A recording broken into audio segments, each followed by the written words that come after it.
ॐ शङ्करं शङ्कराचार्यं केशवं बादरायणं सूत्रभाष्यकृतौ वन्दे भगवन्तौ पुनः पुनः। ईश्वरो गुरुरात्मेति मूर्तिभेदविभागिने व्योमवद्व्याप्तदेहाय दक्षिणामूर्तये नमः। శ్రీమద్భగవద్గీత 2వ అధ్యాయం 40వ శ్లోకం. భగవంతుడు కర్మయోగం యొక్క ఫలితం ఏంటి అనే దాన్ని వివరిస్తూ ఉంటాడు.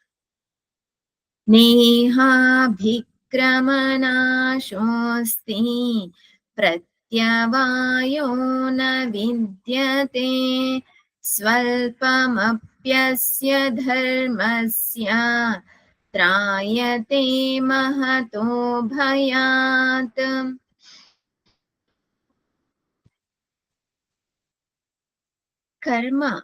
కర్మకి కర్మయోగానికి భేదం ఏమిటి? కర్మ చేస్తున్నాము అనంటే కర్తృత్వ భావంతో చేస్తూ ఉన్నాము, నేను చేస్తున్నాను అని. అలాగే ఎవరి కోసం చేస్తున్నాము అనంటే నా కోసం చేస్తూ ఉన్నాను. ఏం ఆశించి చేస్తూ ఉన్నావు అంటే ఏదో ఒక ఫలితాన్ని ఆశించి చేస్తూ ఉన్నాను. నా కోసం లేదా నా వాళ్ళ కోసం నేను చేస్తూ ఉన్నాను. ఇదంతా కూడా ఏంటి? కర్మ. కర్మయోగం అనగా నేను చేయడం లేదు, మరెవరు చేస్తున్నారు? ఈ ఉపాధి ద్వారా భగవంతుడు చేస్తూ ఉన్నాడు. భగవంతుడు నన్ను ఉపయోగించుకుంటున్నాడు భగవంతుడి యొక్క కర్మని పూర్తి చేయడానికి. ఎవరి కోసం చేస్తున్నాను? భగవంతుడి కోసం చేస్తూ ఉన్నాను. ఏం ఆశిస్తూ ఉన్నాను? ఏమీ ఆశించడం లేదు, భగవంతుడి అనుగ్రహాన్ని ఆశిస్తూ ఉన్నాను. ఇది కర్మయోగం. కర్మకి కర్మయోగానికి తేడా ఏంటి అనంటే కర్మలో ఎటువంటి తేడా ఉండదు, కేవలం మన ఆలోచనల్లో తేడా ఉంటుంది. నేను ఎలా ఆలోచిస్తున్నాను, నా ఆలోచన అనేటటువంటిది అహంకారపూరితంగా ఉందా లేదా ఈశ్వరార్పణ భావంతో ఉందా? ఈశ్వరార్పణ భావంతో ఉంటే అది కర్మయోగం అవుతుంది, అహంభావం ఉన్నట్లయితే అది కర్మ అవుతుంది. అయితే కర్మ చేయడం వలన ఫలితం ఎలా ఉంటుంది అనంటే ఏ కర్మ అయినా తీసుకోండి, కర్మ యొక్క ఫలితం దుఃఖం.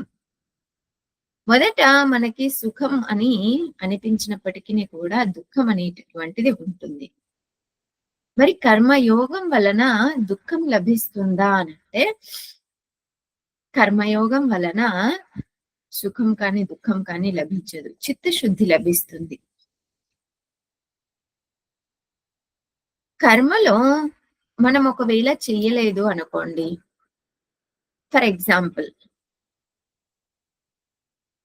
ఈరోజు వ్యక్తి ఆఫీస్కి వెళ్ళలేదు, అతని కర్మ ఏంటి? ప్రతిరోజు ఆఫీస్కి వెళ్ళడము అనేటువంటిది కర్మ. ఈ రోజు వెళ్ళలేదు, కర్మని చేయలేదు, ఏమవుతుంది? శాలరీ కట్ చేస్తారు. కర్మలో ఈ దోషం అనేటటువంటిది ఉంటుంది. అదే కర్మయోగంలో అయితే ఈశ్వరార్పణ భావంతో చేస్తూ ఉన్నాం కాబట్టి మనం ఒకవేళ చేయకపోయినా కూడా ఆ దోషం అనేటటువంటిది ఉండదు.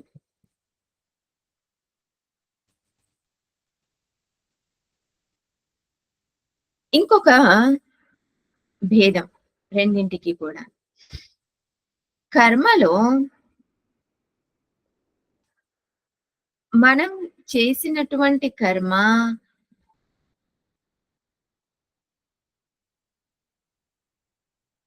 సరైన విధంగా చేయలేదు అనుకోండి, అప్పుడు దోషం అనేటటువంటిది ఏర్పడుతుంది. ఫర్ ఎగ్జాంపుల్ ఆఫీస్‌లో ఫైల్స్ అన్నీ కూడాను ఆర్డర్‌లో పంపించాలి. లేదా ఫైల్స్ అన్నింట్లోనూ కూడా సమ్ మ్యాటర్ ఏదో రాసి పంపించాలి. ఒక మ్యాటర్ ప్రిపేర్ చేయడానికి బదులుగా నేను ఇంకొక మ్యాటర్ ప్రిపేర్ చేసి పంపించాను. ఇప్పుడేమవుతుంది? తిట్లు తింటారు. దేనికి? తప్పు చేసినందుకు తిట్లనేటువంటివి ఉంటాయి. కర్మయోగంలో ఏంటి అనంటే ఈశ్వరార్పణ భావంతో చేశాం కాబట్టి అటువంటి దోషం అనేది ఉండదు కర్మయోగలో. ఇహ న అభిక్రమనాశః అస్తి. ప్రత్యవాయః న విద్యతే. ప్రత్యవాయ దోషము ఉండదు, అభిక్రమనాశ దోషం ఉండదు. ఈ 2 దోషాలు కూడా ఉండవు కర్మయోగంలో. అంతేకాదు స్వల్పం అపి అస్య ధర్మస్య త్రాయతే మహతో భయాత్.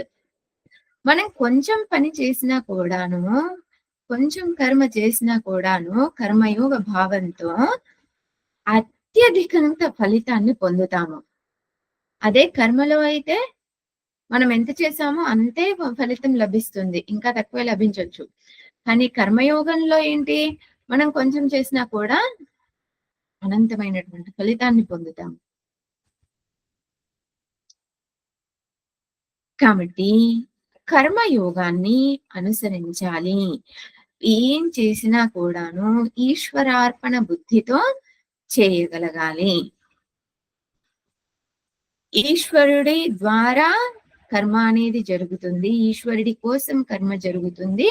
ఈశ్వరుడే ఫలితాలను ఇస్తూ ఉన్నాడు. ఆ ఫలితాలు ఏంటి అనంటే ప్రసాదం. ఆ ప్రసాదం ఏదైనా కూడా నేను స్వీకరించగలగాలి. ఈ రకమైనటువంటి భావం మనలో పెంపొందినప్పుడు సుఖ దుఃఖాలు అనేటటువంటివి మనల్ని ప్రభావితం చేయవు.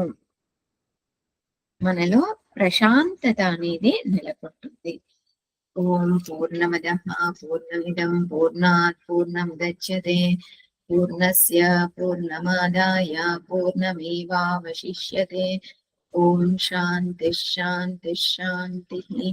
హరి ఓం శ్రీ గురుభ్యో నమః. హరి ఓం.